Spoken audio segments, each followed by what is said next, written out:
pas se tromper de raison. Aujourd'hui encore, on a trop d'entreprises qui recrutent un sportif, alors soit parce qu'ils veulent être sympas, dans la difficulté, on va l'aider, soit parce qu'il a une belle image et ça fait bien sur la photo de dire « t'as vu, j'ai recruté un sportif, il est beau, il est grand, il est fort ». Pour moi, c'est des mauvaises raisons et c'est des raisons qui vont surtout emmener tout le monde dans le mur. Parce qu'un sportif qui ne trouve pas à s'épanouir à nouveau, c'est un sportif qui va se recroqueviller, qui ne va pas être performant. Et au final, quelques années après, on a le patron et le sportif qui vont se dire « mais on s'est bourré, quoi. Il n'apporte pas ce que j'avais imaginé qu'il allait m'apporter ». Donc il faut vraiment le faire pour de bonnes raisons. Et les bonnes raisons, c'est être l'occasion au sportif de réaliser son projet. Il faut qu'il y ait une conjonction de projets. Voilà, il faut que le sportif et l'entreprise aient envie de faire des choses ensemble, déjà. Et après, l'entreprise, si elle se donne la peine d'aller voir un petit peu ce dont le sportif est porteur, elle va pouvoir utiliser et valoriser des compétences qu'on n'imagine pas à quel point elles sont puissantes, quoi. J'en parle avec beaucoup de gens tous les jours. Ce matin, j'avais encore une discussion sur ce sujet. La personne me disait, mais il y a un niveau d'exigence dans le sport de tous les instants. Et un sportif qui est rentré dans une discipline de haut niveau à 10-12 ans, cette exigence, il l'a chevillée en lui depuis le plus jeune âge. On ne lui a jamais laissé le droit à ralentir, à lever le pied. Même t'es blessé, tu y vas. Enfin, il est élevé comme ça. Cette exigence-là, il va l'amener, pour lui, elle est naturelle. Dans l'entreprise, ce niveau d'exigence, c'est souvent lui qui va même des fois surprendre son entourage en lui disant « mais c'est tout, on peut en faire un peu plus ». Sur Sport Compétences, j'ai élaboré un référentiel de compétences, d'une vingtaine de compétences, qui sont les compétences que les sportifs développent peu ou prou plutôt plus d'ailleurs que moi dans leur carrière, et qui sont également ces soft skills que les entreprises cherchent à trouver chez leurs collaborateurs. Donc il y a beaucoup de bonnes raisons de recruter un sportif. La résilience, cette capacité à y retourner, je me prends une claque, j'y retourne, je me prends 2 claques, j'y retourne. Regardez Martin Fourcade. C'est juste inouï ce qu'il nous fait cette année. Et je trouve que c'est encore plus inouï que quand il était bon, enfin quand il performait. C'est inouï ce qu'il est capable de faire. Il y retourne.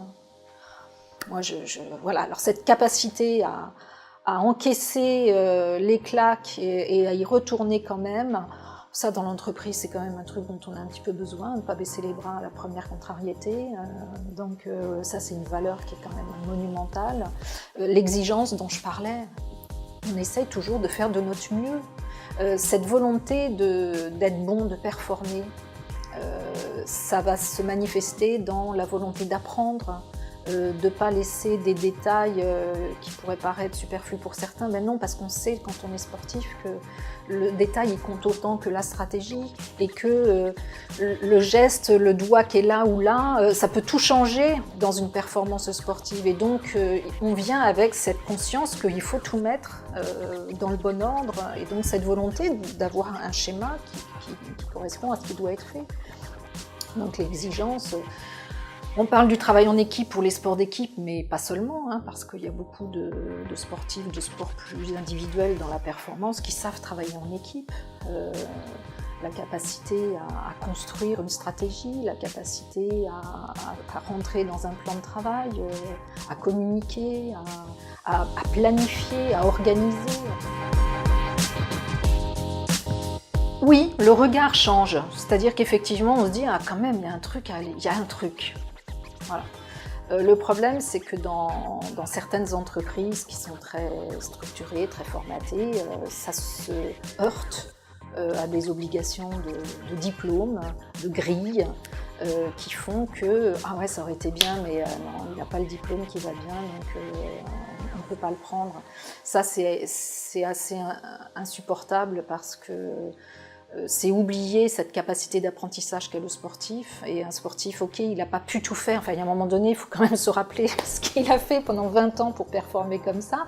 Admettez qu'il n'a pas pu, en plus, toujours suivre les diplômes qui vont bien, suivre les formations qui vont bien. Donc, il n'a pas forcément le diplôme, mais prenez-le Mettez-le dans un programme de formation. Moi, à chaque fois, j'ai des partenaires qui les rentrent dans leurs académies, dans leur formation.